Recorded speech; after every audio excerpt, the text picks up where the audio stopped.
तर विधान परिषद निवडणुकीमध्ये एकीकडे नाशिकमध्ये महायुतीचे वरिष्ठ मंत्री ठाण मांडून आहे, तर दुसरीकडे अमरावतीत काँग्रेसमध्ये जुंपलेली आहे. घोडेबाजाराचा आरोप करत यशोमती ठाकूर यांनी काँग्रेसच्याच उमेदवारावरती गंभीर आरोप केले.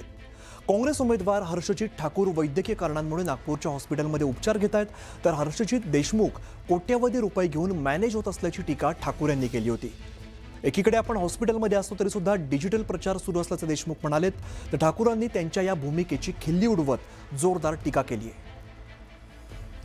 दरम्यान देशमुख आयसीयूत असल्याचं बोलत यशोमती ठाकूर यांनी टोला लगावला. यावरती हर्षजित यांनी काय उत्तर दिलंय आपण बघूया.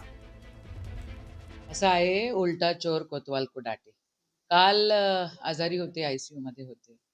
म्हणतात 4-5 दिवस त्यांना बाहेर यायला लागतील. डॉक्टरांचं ट्रीटमेंट काय, एन्जिओग्राफी काय आहे, त्याच्यामधनं काही स्टेटमेंट नाही. कम्युनिकेशन पाहिजे की नाही पाहिजे? आणि जर तुम्ही तयार असाल, चला या फील्डमध्ये, चला या लवकर, उद्या या आणि सुरुवात करा. 4-5 दिवस राहिलेले इलेक्शनला, या, निघा बाहेर. कशासाठी नाटकं करताय हॉस्पिटलमध्ये हे करायची? पहिले त्यांनी आरोप केला की आयसीयू मधून उमेदवार इंटरव्ह्यू देतो आहे, प्रतिक्रिया देतो आहे. हे एकदम चुकीचं आहे.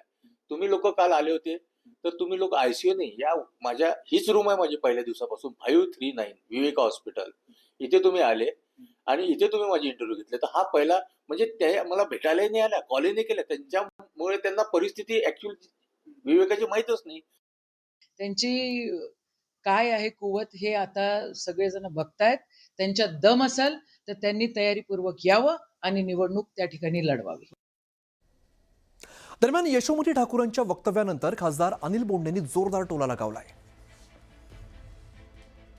विशेष काही फरक पडणार नाही, कारण जे नगरसेवक निवडून आलेले आहे भारतीय जनता पक्ष महायुतीचे, त्यांची संख्या अतिशय चांगली आहे आणि भारतीय जनता पक्षाच्या महायुतीच्या उमेदवाराशी चे सगळ्यांशी संबंध चांगले आहे. जेव्हा काँग्रेसचा उमेदवारच जर लढणार नसेल तर वंचितचा किती जोर मारेल हे त्यांनाही माहीत आहे आणि एकमेकाचं भोपळ्याचं सख्य तसं पाठिंबा देऊन होणार नाही.